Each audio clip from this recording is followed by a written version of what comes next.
Martin, okay, we're down to 236. Serge Garrison. Okay, Serge, 236. Serge again, no, okay.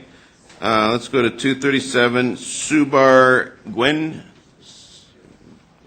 Or Gwyn, sorry, I apologize. It's Shubir. How do you say it, sir? Shubir. Sharia, okay. Hey, you've got 3 minutes. Go ahead. I've been a resident of Toronto since I came to this country in 1967, and I've seen the city grow. Good things have happened, and there have been a few deteriorations as well. But I'd like to focus on what I've learned from my friends, mostly new immigrants.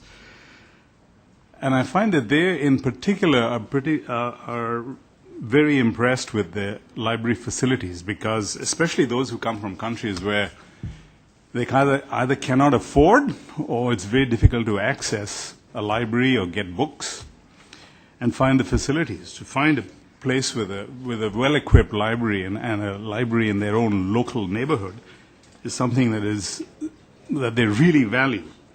And so I really am opposed, like many others, to any cutbacks in public services.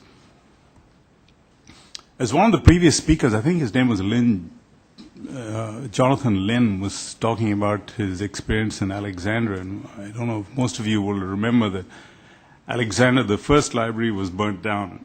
And it was a great loss to a lot of human knowledge. Sorry. And Go on. Sorry, go ahead. And I still think that Toronto is one of the top libraries in the world. And I remember a friend of mine telling me that if he goes back to his village, he'd like to have a library in his village, donate one to his village, modeled on the libraries that he's seen in Toronto. Now, as far as the cost benefits of cutbacks, I think this is something that is very difficult for an accountant to measure. This is common knowledge. I don't think I'm saying anything new here. And as far as privatizing is concerned, I think this would be as bad as renting out the House of Commons to, say, a gambling casino or a bikers convention. It'll be just as appropriate as that. So let's not hallucinate about lower taxes with better services, because that's a mathematical impossibility. So I would rather, like many others have said before, be prepared to pay higher tax and a fairer tax. And this is where I would suggest that we take a close look at the Scandinavian models. The Scandinavians pay much higher taxes than we do, but they have a comprehensive package that is enviable. It is not, I don't think there's any other country that has anything equal to that. That's all I have to say. Thank you very much, sir. Any questions? No, thank you very much, sir. 239, Bixie Lou. Bixie Lou. Okay, I don't see Bixie Lou. 240, Michael Hayden. Michael Hayden, 240. No Michael Hayden. Okay, 241, Nancy Van Kerbergen. Nancy Van Kerbergen. No, okay. 242, Judith Catherine E. Evans. Let's try it again. Judith Catherine E. Evans. No, okay, that's 242. 243, Harriet Soni D. Torres, U of T, Mississauga. No, Harriet Son D. Torres. No, okay. 244, Athena Stradwick.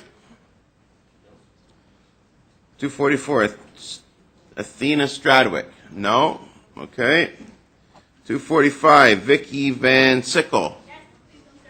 Great, excellent. Thank you very much. Okay, you've got 3 minutes starting now. Go ahead. Hello, my name is Vicki Van Sickle. I'm from Ward 20, and I'm thrilled to participate in democracy this morning. I'm speaking here today as an author, a library patron, and most importantly, a concerned citizen of Toronto, and that word citizen is very important to me. When I first moved here in 2007, I had no money, no job, and no internet access. I spent hours in the Spadina branch of the TPL scanning newspapers and using the internet in order to research job opportunities and set up interviews. The staff of the branch offered me their help and support while I got on my feet in a new city. After a summer-long absence, when I returned to the Spadina branch in the fall, a staff member looked up at me and said, "Vicki, we missed you. Where have you been?" This is the kind of community connection we are in danger of losing if the proposed plan to close library branches is approved. I know firsthand that where there are books, there is community. Up until last month, I was the manager at the Flying Dragon Bookshop, an award-winning independent bookstore here in Toronto that closed its doors on June 30th. People came to our shop not just for books, but for story times, events, and book clubs, a chance to socialize and connect. When the store closed, the comment we heard most was that people would miss coming into our space and connecting with others. They felt like the heart of their community was being torn out. Library branches of all sizes fill this void. I've always been and still am a library kid at heart. Growing up in rural Ontario, I visited the library so frequently the librarian kept my card behind the desk. I participated in the summer reading club and additional programming, and eventually as a university student became the summer programmer for the children's program. Now I'm a published children's author. My library experience has helped me realize that dream. As an author, I depend on the expertise and support of librarians to get my book into the right hands. The staff at TPL promote and support local authors, something that is important at a time where promotional budgets are small.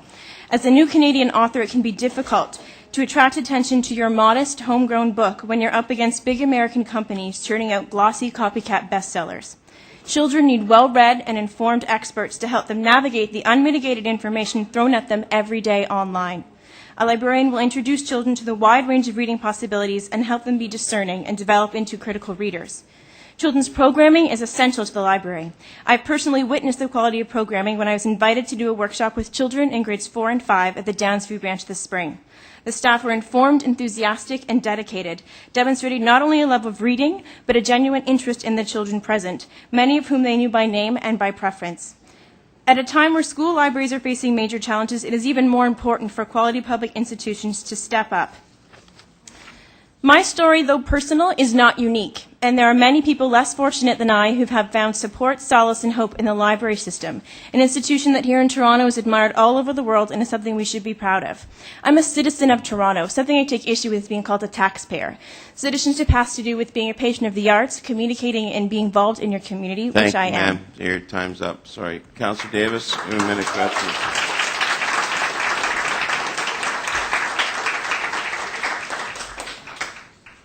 Thank you so much. Could you tell us the name of your book? Most certainly. The name of my book is called Words That Start with B. Words that start with B. B. Budget. I think of another word for her, but what's in that? Can you think of some more? So do you think Toronto should aspire to having higher standard than median? I agree, and I think when I was listening to people talk about the recommendations, they talked about how we have a higher quality of standard, and therefore that was room to cut.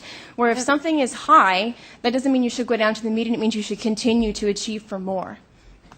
Thank you. You're That was welcome. the right answer. Your questions? Seeing none, thank you very much. Thank you.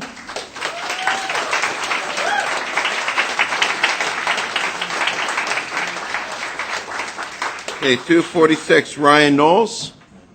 Ryan, you have 3 minutes. Go ahead, sir. All right. I haven't come with a song or a puppet show or some tears. What I've come with are memories. I remember coming into an elementary school, St. Teresa's, and having a nice snack program in which we get fruits and vegetables and whole grains and good wholesome food where other kids generally wouldn't be able to get it. And I remember that being a very integral part of my day. As having all that healthy food, I was able to stay alert and awake throughout the rest of the class. And the rest of school. I also remember going to my next school, St. Michael's Choir School, just down the road, that there was no snack program, and I was kind of concerned because I got hungry. And I found also that a whole bunch of students that also came to this school from everywhere around the GTA were missing the same snack program that I was, even though they came from different schools.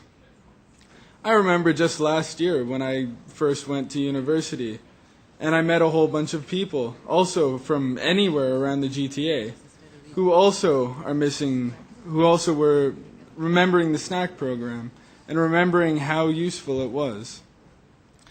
And I remember, I think a couple of months ago, that I did my student placement at St. Teresa's, that same elementary school that I went to, and found that the snack program was still up and running.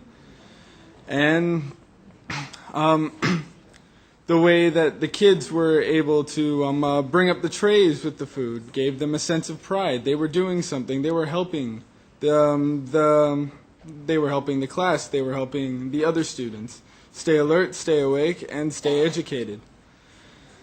Now, to cut the funding and to cut the grants to the snack programs would be a real loss. Because the only reason I remember all these things, the reason I remember all of this, is because I was well fed with good food. And that's why I remember. I remember the snack program, and I hope you guys remember it too. That's it. Thank you.